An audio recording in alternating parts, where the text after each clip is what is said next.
Gracias, señor presidente. Señorías, señor presidente en funciones, muchas gracias por comparecer y muchas gracias por citar a Ben Bella, un héroe de la Guerra de Liberación argelina. Creo que la próxima vez que nos veamos le voy a regalar Los condenados de la tierra de Frantz Fanon, con el permiso, eso sí, de su ministro del Interior, que a lo mejor está preocupado si lleva usted a cabo lecturas subversivas y a lo mejor le pide a algún comisario de policía que le investigue, si lee usted a Frantz Fanon o a Ben Bella.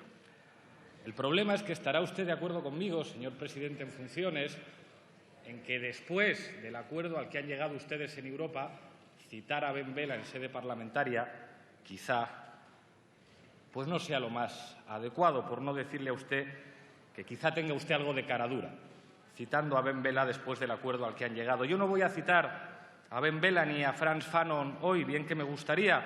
Voy a citar el artículo 14 de la Declaración Universal de los Derechos Humanos, que dice algo muy sencillo. Dice, en caso de persecución, toda persona tiene derecho a buscar asilo y a disfrutar de él en otros países. Señor presidente, en esta Cámara, que es la sede de la soberanía popular, acordamos una declaración que establecía la posición de nuestro país, la posición de España, en la reunión del Consejo Europeo el 17 y el 18 de marzo. Aquella declaración decía, y le cito textualmente, solicitamos que los acuerdos con Turquía contengan garantías de cumplimiento de la legalidad internacional y del respeto a los derechos humanos. Dicha legislación exige que exista la certeza de que se respete el principio de no devolución, que las personas puedan solicitar el estatuto del refugiado y, en caso de ser refugiado, recibir protección con arreglo a la Convención de Ginebra o con garantías equivalentes mediante derecho interno, lo que incluye también el acceso a derechos económicos y sociales garantizados en la Convención. Con todo el respeto, no sé qué parte de la declaración no entendió. Usted ha dicho aquí, en esta tribuna, hace un momento, con este mandato viajé a Bruselas. Pues bien, parece que no era un mandato. Finalmente, en el Consejo los gobiernos de los 28 Estados miembros de la Unión Europea aprueban por unanimidad un acuerdo con Turquía que, hay que decirlo claramente, es una vergüenza. El acuerdo sigue vulnerando las obligaciones de Europa con la legislación internacional de los derechos humanos. El acuerdo supone enterrar definitivamente el derecho de asilo en Europa y da la espalda a miles de personas que saben de lo que están huyendo, señores del Partido Popular. Huyen del terrorismo y de las bombas. Terrorismo y bombas de la misma intensidad, con el mismo valor moral que el que sufrió París o el que sufrió Bruselas. Esas personas no valen menos que los europeos, señorías.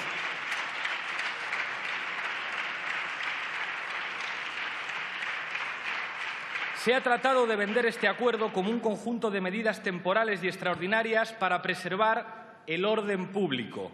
Sin embargo, hablar de orden público, un término que le encanta a nuestro ministro del Interior, que además de rezar a la Virgen y hablar por teléfono, podría leer a Ben Bella y a Frantz Fanon, que no le vendría mal, impone establecer el uso de la fuerza y entender que las vidas humanas son objeto de mercantilización. Y esto no es hablar por hablar. Ustedes han puesto precio a las vidas humanas, 3.000 millones de euros a Turquía. Eso es lo que valen las vidas humanas para ustedes, de muchos europeos.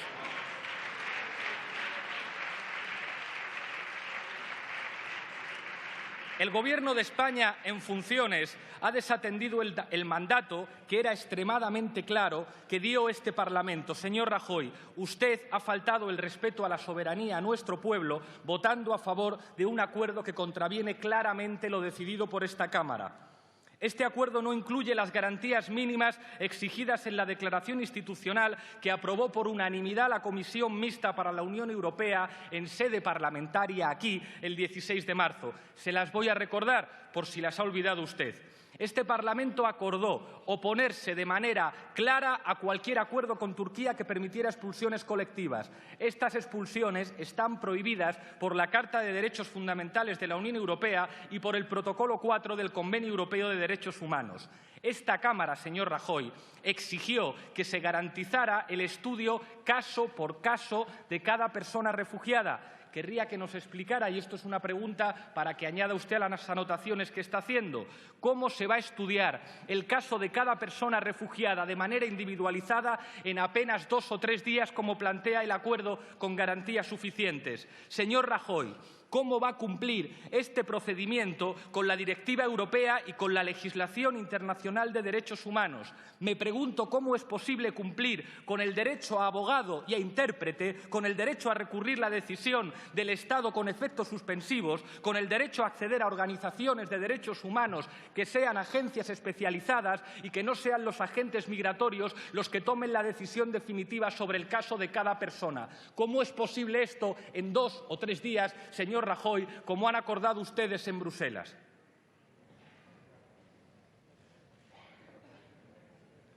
La impresión que tengo, señor Rajoy, es que ustedes han ido a Europa a exportar la peor imagen de la marca España. Ese modelo de devoluciones en caliente que ha sido vergonzoso y que ha situado a nuestro país en la posición vergonzosa de tener que ser denunciado sistemáticamente por organizaciones de derechos humanos. Me hace sentirme orgulloso de ser español nuestra sanidad pública y los profesionales de la educación, pero me hace sentir vergüenza las barbaridades que se han hecho en nuestras fronteras con seres humanos que deberían tener los mismos derechos que los españoles. Es una vergüenza que nuestro país exporte devoluciones en caliente en Europa, señor Mariano Rajoy.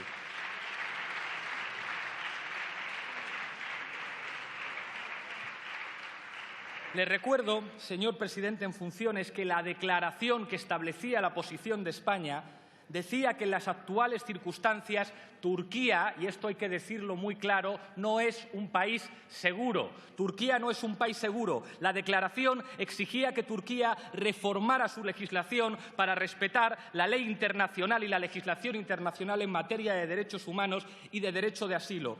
¿Puede usted explicar, señor Rajoy, a qué compromisos se ha comprometido Turquía? ¿Ha modificado Turquía su legislación en los 3 días que tardó en hacerse efectivo el acuerdo? ¿Puede usted explicarnos cómo es posible que los países de la Unión Europea, que tardaron más de 6 meses en llegar a un acuerdo sobre el reparto de refugiados, hayan tardado solamente 2 días en llegar a un acuerdo con Turquía a cambio de 3.000 millones de euros? Vamos a decir la verdad. Turquía no es un país seguro. La Unión Europea solamente pretende convertir a Turquía en una policía de frontera y al señor Erdogan en un centinela. Eso es lo que han acordado ustedes en el Consejo Europeo. Convertir al señor Erdogan en un centinela que trate de representar los intereses que la propia Europa y las obligaciones que la propia Europa debería tener con los refugiados. Turquía ha sido denunciada sistemáticamente por organizaciones de derechos humanos y organismos internacionales tan poco sospechosos de radicalismo como Amnistía Internacional o como ACNUR, por devolver a personas sirias o iraquíes a sus países de origen, vulnerando el principio de no devolución, exactamente lo que esta Cámara parlamentaria dijo que no se podía consentir. En el acuerdo no aparece ninguna garantía expresa para que Turquía respete ese principio. Esa cláusula estaba en los primeros borradores del acuerdo. ¿Puede explicar, señor Rajoy, por qué ha desaparecido esa cláusula? Turquía ha sido condenada por el Tribunal Europeo de Derechos Humanos en más del 93% de los casos en los que ha sido denunciada. Y actualmente en la frontera turca hay unas 200.000 personas desplazadas que residen en campos de concentración con condiciones atroces, sin agua potable ni saneamiento, con riesgo de secuestros y sin posibilidad de registrarse por miedo a ser devueltos a Siria. Señorías, quiero dirigirme a todos ustedes, pero en especial al señor Sánchez. En España hace falta un gobierno comprometido con el derecho de asilo y con los derechos humanos. Y le digo, con toda humildad, quizá eso no sea posible cuando se llega a acuerdos con los que querían negar la tarjeta sanitaria a personas que solamente estaban huyendo de la pobreza, señor Sánchez. Quizá, señor Sánchez, en ese acuerdo, con más de 200 propuestas, ustedes hubieran podido tener la oportunidad de decir algo sobre el derecho de asilo, pero parece que el señor Girauta dice que de ese acuerdo no se puede tocar ni una coma porque se levantan de la mesa. Pues bien, yo le digo, con intolerantes, con los que no son capaces de reconocer los derechos humanos, es muy difícil hacer un gobierno progresista, señor Sánchez.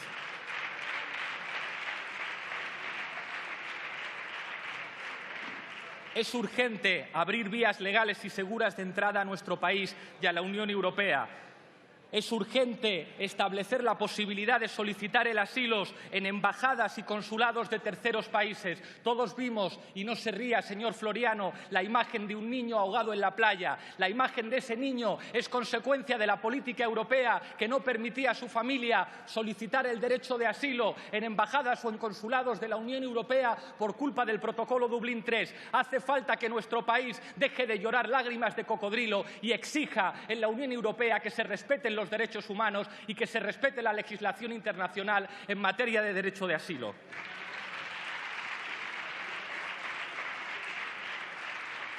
Tenemos que reformar nuestro sistema de asilo y asumir un mayor compromiso en la acogida de personas refugiadas. Actualmente el nivel de concesiones de estatuto del refugiado es muy bajo y hay casos que se quedan en los cajones esperando a poder ser denegados. Eso es algo intolerable en un Estado de Derecho.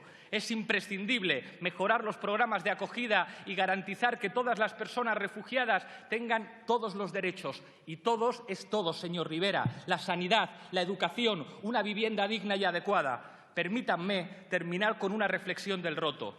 La altura moral de los países es inversamente proporcional a la altura de sus vallas. Ojalá pronto tengamos un gobierno en España, señor Sánchez, que esté a la altura de los derechos humanos. Muchas gracias.